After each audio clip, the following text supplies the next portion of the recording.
এখন যাব বাবা মন্দির।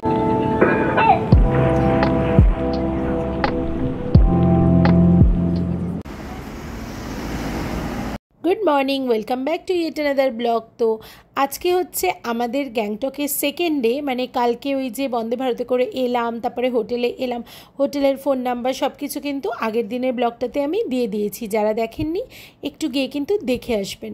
তো আগের দিনে কিন্তু আমরা এই ড্রাইভারজির সাথে কথা বলে ঠিক করে রেখেছিলাম আজকে আমরা যাচ্ছি হচ্ছে ছাঙ্গু লেক আর বাবা মন্দির দেখতে। তো ছাঙ্গু লেক আর বাবা মন্দির মিলিয়ে আমাদের কিন্তু ছোট গাড়ি সুইফট গাড়ি এসেছিল, আর এটা আমাদের নিয়েছিল কিন্তু 3200 টাকা। আর এই ড্রাইভারজির নাম্বারও কিন্তু আমি স্ক্রিনেও দিয়ে দেব, আর তার সাথে করে কিন্তু ডেসক্রিপশান বক্সেও আমি দিয়ে দেব। আর এর আগে সিকিম পার্ট 1 যে ব্লগটা, সেটারও যে লিঙ্ক সেটাও কিন্তু আমি ডেসক্রিপশান বক্সে দিয়ে দেব। আপনারা কিন্তু পার্ট 1টাও চাইলে দেখে নিতে পারেন। হোটেল, বন্দে ভারত সমস্ত ডিটেলস কিন্তু ওই ব্লগটাতে রয়েছে।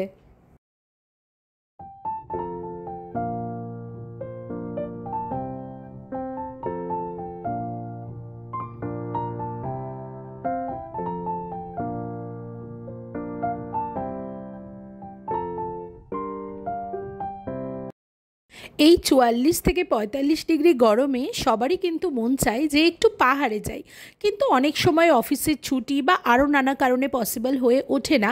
সেই কারণে আমি কিন্তু পাহাড়ের যে হিল ড্রাইভের ভিডিওটা পুরোটাই আপনাদের জন্য আপলোড করলাম। এটা বড় স্ক্রিনে চালিয়ে ভালোভাবে দেখবেন, মনে হবে যেন পাহাড়ের রাস্তা দিয়ে চলেছি আমরা।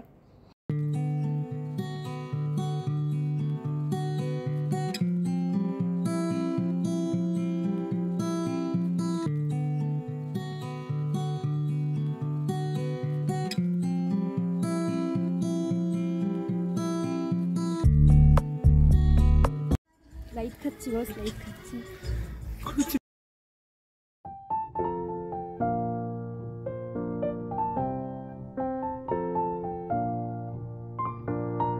একটা মারাত্মক জায়গায় দাঁড়িয়েছি, নাথুলা 24 কিলোমিটার দেখাচ্ছে। তো এখানে ছবি ভিডিও যা যা তুলেছি সব কিছু পোস্ট করে দেবো। এখন আবার রওনা দিচ্ছি, নাহলে দেরি হয়ে যাবে। ঠিক আছে?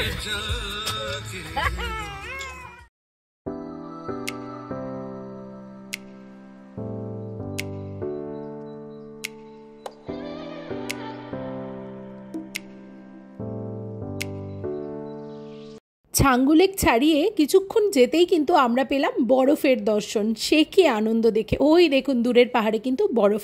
আর যে পাহাড়টা দিয়ে এখন আমরা যাচ্ছি সেখানেও কিন্তু বেশ ভালো বরফ আমরা পেয়েছি।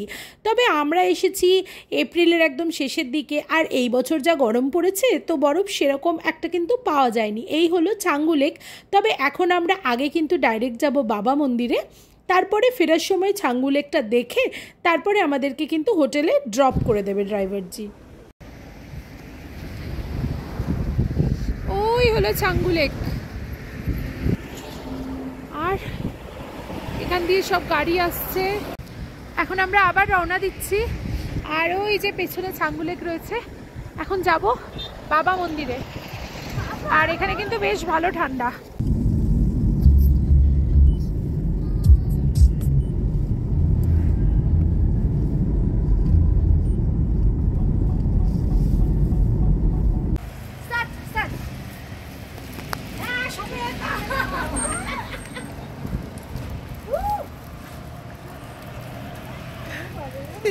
মা আমার মাথায়, এ মা আমার গঙ্গা জল আমাদের মাথায় ছেটালো।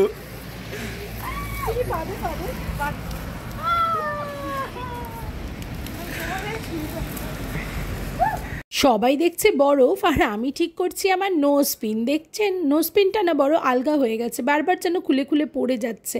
এটাকে যে চেঞ্জ করব সে উপায়ও নেই আমার। না নোজ পিনটা চেঞ্জ করলেই দেখি নাকে ভয়ঙ্কর রকমের ব্যথা শুরু হয়ে যায়। সে যাই হোক, চলুন তাহলে বরফ নিয়ে একটু হলেও এনজয় করা যাক। এইটুকুই বরফ পেয়েছি, তাই অগত্যা এই নিয়েই আনন্দ করি।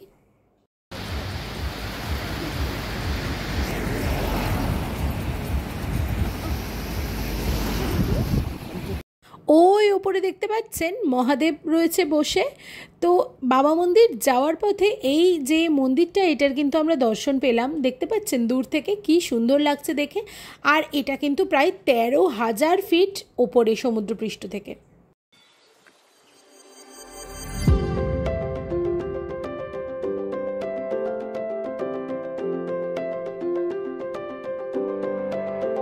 তো এবার আমরা চলে এসেছি কিন্তু বাবা মন্দিরে। এটা হচ্ছে নাথুলা পাস আর জেলেপলা পাসের মাঝখানে অবস্থিত, সমুদ্রপৃষ্ঠ থেকে 13,123 ফুট উচ্চতায় অবস্থিত বাবা হরভজন সিংয়ের নামে কিন্তু এই মন্দিরটি গড়ে উঠেছে। এই মন্দিরের কিন্তু একটি নিজস্ব ইতিহাস আছে, যেটা কিনা আমার তো পার্সোনালি ভীষণ ভালো লেগেছে। বাবা হরভজন সিং নাথুলার কাছেই মারা গেছিলেন, ইন্ডিয়ান আর্মি ছিলেন উনি, তবে এখনও উনি দেশ কিন্তু রক্ষা করে চলেছেন। আর এটাই আমাদের কাছে বড় তীর্থস্থান কিন্তু হয়ে উঠেছে।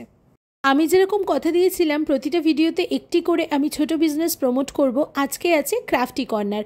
ও কিন্তু রেজিন আর্ট করে আর ভীষণ সুন্দরভাবে, দেখুন কি সুন্দর আপনার যে প্রিশিয়াস মেমোরি ওগুলো কিন্তু ও সেভ করে নেয়। ঠিক এইভাবে ওর সাথে কিন্তু কন্ট্যাক্ট করবেন।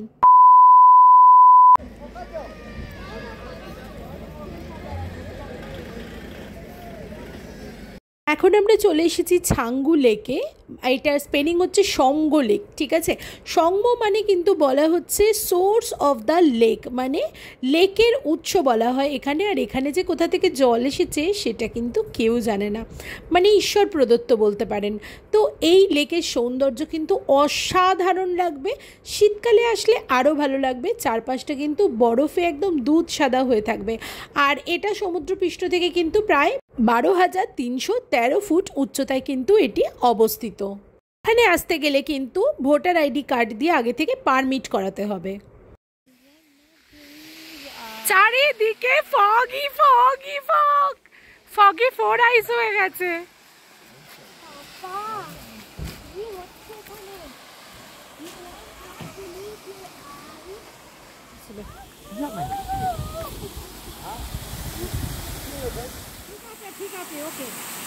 বেশি পড়িসনি, আমি দেখেছি।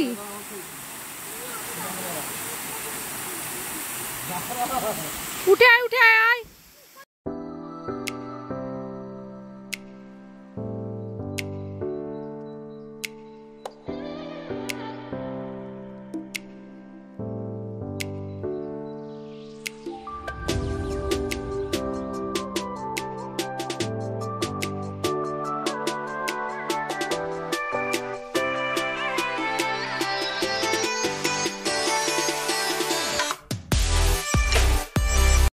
তো ছাঙ্গু আর বাবা মন্দির থেকে ফেরার পথে এই জায়গাটাতে কিন্তু কিছুক্ষণ দাঁড়ালাম চা খাবো বলে। আর ড্রাইভার যে কিন্তু দারুণ দারুণ সমস্ত জায়গায় নিজে থেকেই দাঁড় করিয়ে দিচ্ছিল, জানেন তো। আর জায়গাটা দেখুন চারপাশটা থেকে কি সাংঘাতিক সুন্দর লাগছে, তাই না? 2000 years later. এখন আমরা এসেছি গ্যাংটকে এমজি মার্গে। এই জায়গাটা কিন্তু অনেকটা রিজেম্বল করে দার্জিলিং ম্যালকে, তবে ম্যালের মতো এখানেও কিন্তু প্রচুর দোকানপাট রয়েছে। আর এই জায়গাটা দেখতে না দারুণ লাগে, মনে হয় সব কিনে নিই সব কিনে নিই। ও এখানে আই লাভ গ্যাংটক আছে, দেখিয়ে দিচ্ছি দাঁড়ান। এই যে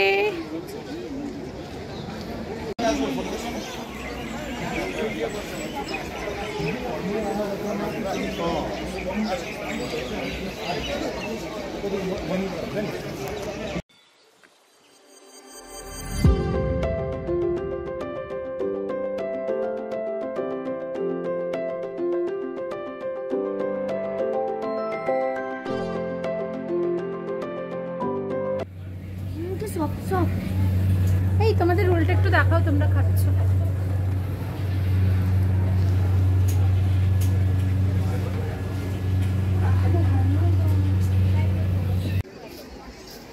কি বলছো? Good morning. আজকে হলো নেক্সট ডে। তো আজকে আমাদের সিকিম স্টের কিন্তু 3 নাম্বার দিন, ঠিক আছে। তো সকালবেলা উঠেই কিন্তু বাইরের এই সুন্দর যে সিনারিটা সেটা কিন্তু দেখে নিচ্ছি। আর আজকের ব্লগটাও কিন্তু আমি এই অবধিই রাখলাম। আর সিকিম পার্ট 3 ব্লগে থাকবে কিন্তু গ্যাংটকের যে লোকাল সাইট সিন সেটা। আর ওই ব্লগটাও কিন্তু আপনারা একদম মিস করবেন না। আর আজকের ব্লগটা কেমন লাগলো সেটাও কিন্তু আমাকে চটজলদি একটু প্লিজ জানিয়ে দেবেন। আর একটু সাজেশন দেবেন কেমন লাগছে আমার ভিডিও, আর কোথায় আমি গেলে আপনাদের ভালো লাগবে, নতুন কোন জায়গা এক্সপ্লোর করব সবই কিন্তু জানাবেন।